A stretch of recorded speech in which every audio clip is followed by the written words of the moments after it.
Good evening. What I'm about to tell you isn't science fiction. It's happening right now, roughly 150 million kilometers from where you're sitting. And then about 8 weeks, we might all become part of the largest unplanned experiment in human history. You've probably heard whispers about 3I, Atlas, the third confirmed interstellar visitor, another cosmic tourist passing through our neighborhood. But here's what they're not telling you. This thing isn't just passing through. It's leaving something behind, and that something is headed straight for us. Let me paint you a picture. Imagine a bullet screaming through the air at 70 kilometers per second. Now imagine that bullet is the size of a mountain, spinning violently and venting high-pressure jets of gas, dust, and plasma like a punctured fire hose in zero gravity. That's 3I Atlas. And unlike every other comet we studied, this one is playing by different rules entirely. When astronomers first spotted it, they expected the usual show. A faint dot, maybe some sublimation, the standard icy snowball routine. But as the months rolled on, something started going wrong with the data. The light curve wasn't behaving, it was pulsing, flaring, active in ways that made absolutely no sense for an object moving that fast on a hyperbolic escape trajectory. This thing is outgassing like its life depends on it. Collimated jets, not the lazy diffuse clouds you'd expect, but directed streams of material firing off the nucleus with precision. These jets are acting like rocket thrusters, natural propulsion systems carved by physics so violent it defies our thermal models. And here's the kicker. The tail isn't pointing where it should. Standard comets have predictable tails. Solar wind pushes them away from the sun like clockwork. But 3I Atlas? Its tail morphology is chaotic. The particles being ejected are either too heavy or they're being launched with their own independent velocity, something strong enough to override solar radiation pressure. This object is rewriting the textbook on how interstellar bodies should behave when they meet a star. We assumed these visitors would either stay dormant or fall apart. 3I Atlas is doing something far more disturbing. It's evolving, adapting, responding to our sun in real time. And if you think this is just another space rock story, you need to hear what comes next. Because that collimation, those directed jets, they require energy, enormous energy. We're not watching surface ice casually boiling off anymore. We're watching volatile materials that have been frozen in the void between stars for billions of years, suddenly exposed to thermal shocks so intense it's tearing the object apart from the inside out. But here's where it gets unsettling. The spectroscopy is showing us plasma, ionized gas, high-energy interactions happening right at the surface of the nucleus, possibly magnetic, possibly chemical.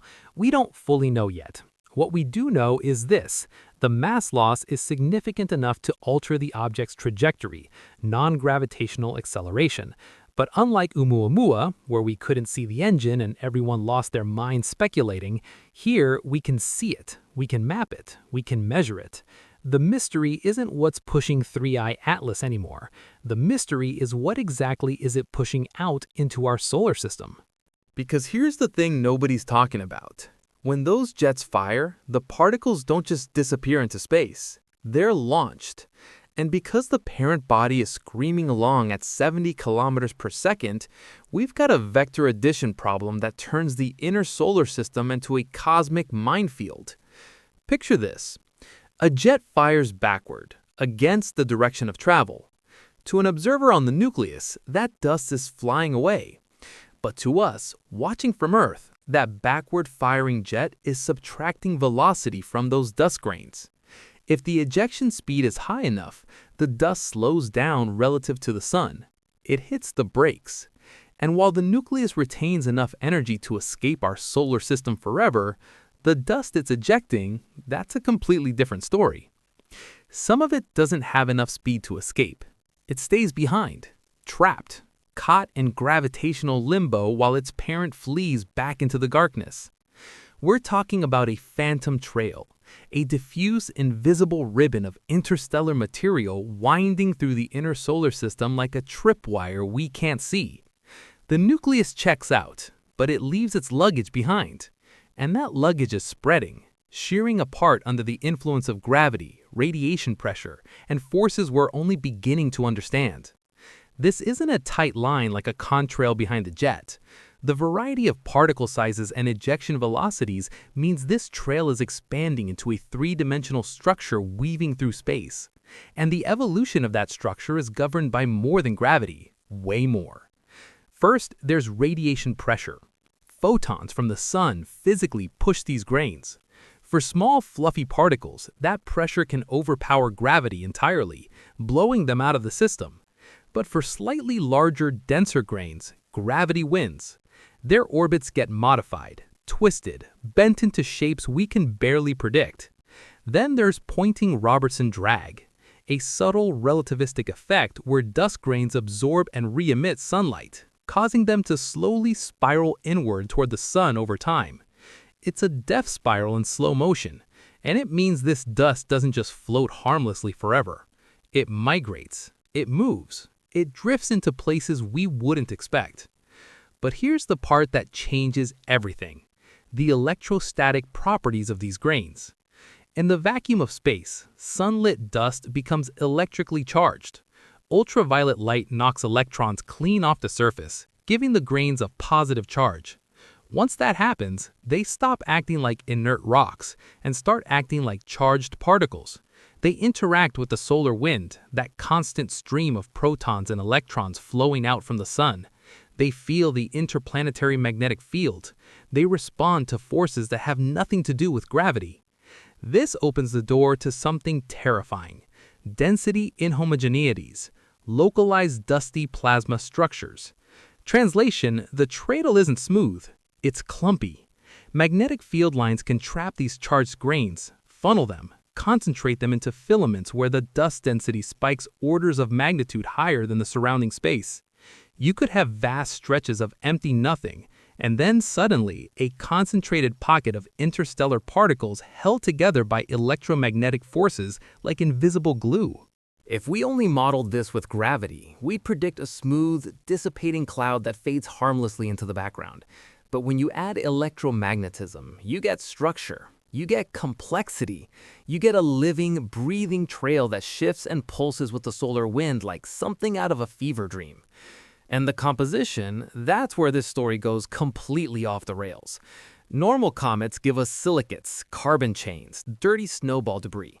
But 3I ATLS is showing spectroscopic signatures of something else, something that suggests these grains respond to magnetic fields far more aggressively than anything we've encountered before. The data is hinting at enhanced metallic content: nickel, iron, elements you'd expect to find in the shattered core of a dead planet, not a pristine icy visitor from the depths of interstellar space. Metallic grains are conductors. When a conductive grain sits in sunlight, it ejects electrons differently than an insulator. It builds up charge faster, higher surface potentials. These grains become tiny capacitors floating through the void, and when they move through the interplanetary magnetic field, they feel the Lorentz force, the same force that bends electrons and particle accelerators. If that force is strong enough compared to gravity, the trajectories of these grains become non-Keplerian. They don't follow simple orbits anymore. They can be deflected, channeled, scattered in ways that make prediction almost impossible. This creates a regime where the trail doesn't just spread out and vanish like it should.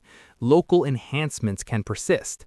The magnetic field acts like a lens, focusing dust into streams, sheets, structures that defy classical dynamics. Imagine sprinkling iron filings on paper with a magnet underneath. They align, they cluster.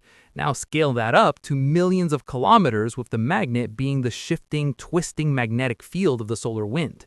You get invisible architecture made of interstellar dust. And that architecture is drifting through our solar system right now. So where is it going?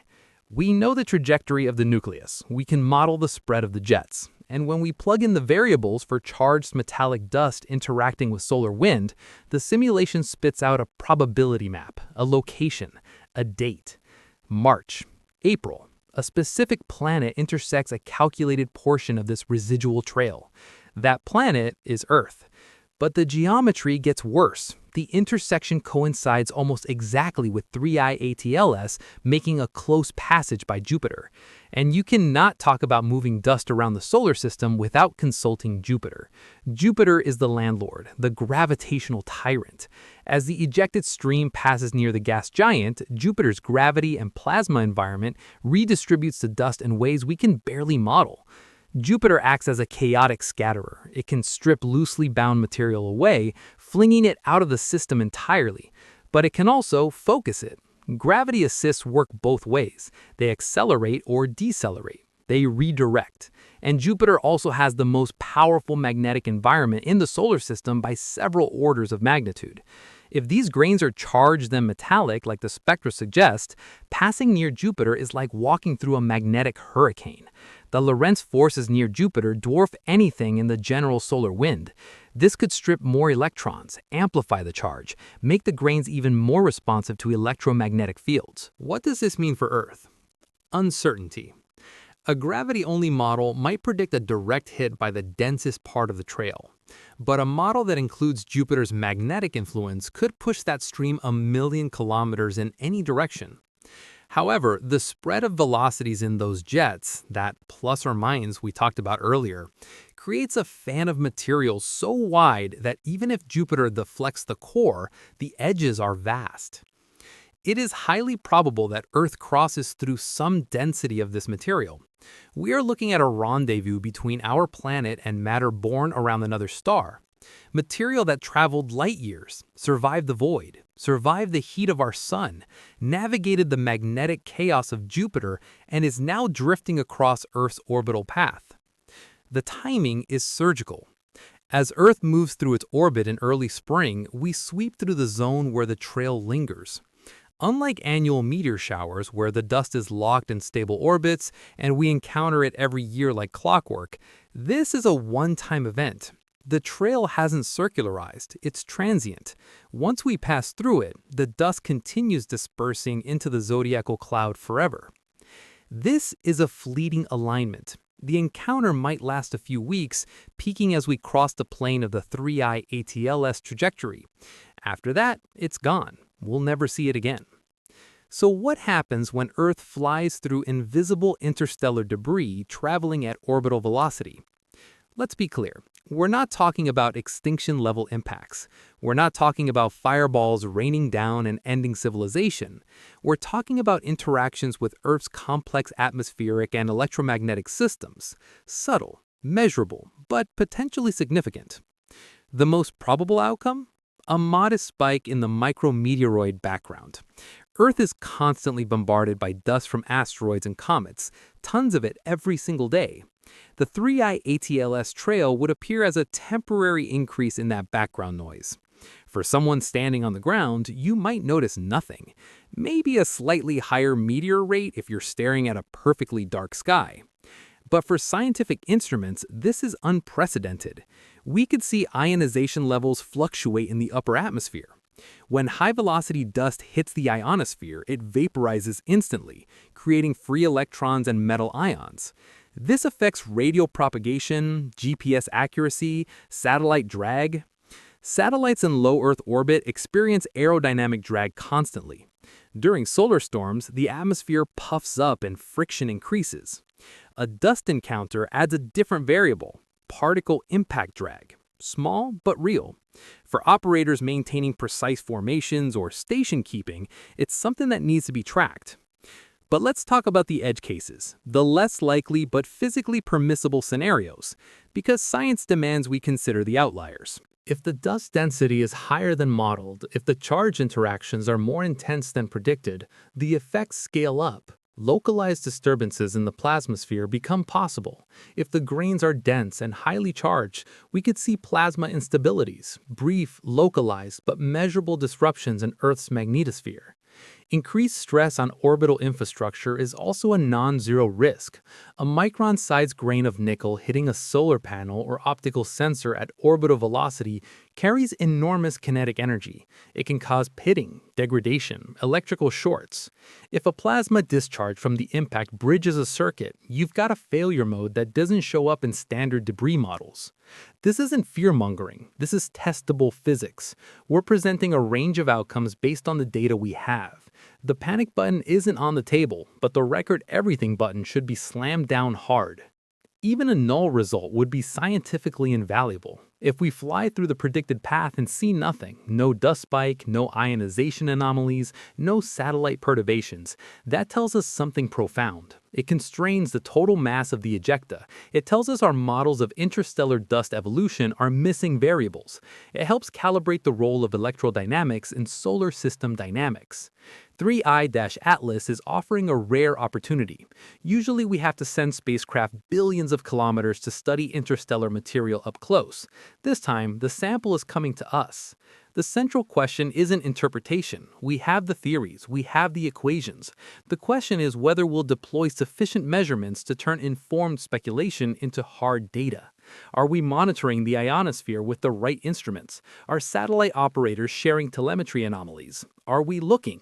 This is how science advances, not by knowing the answer beforehand, but by recognizing when the universe is offering a clue and having the courage to look directly at it. 3I-Atlas is that clue, a metallic, outgassing, high-speed messenger from another star system, and for a few weeks in March and April, it will touch our world in ways we've never experienced before.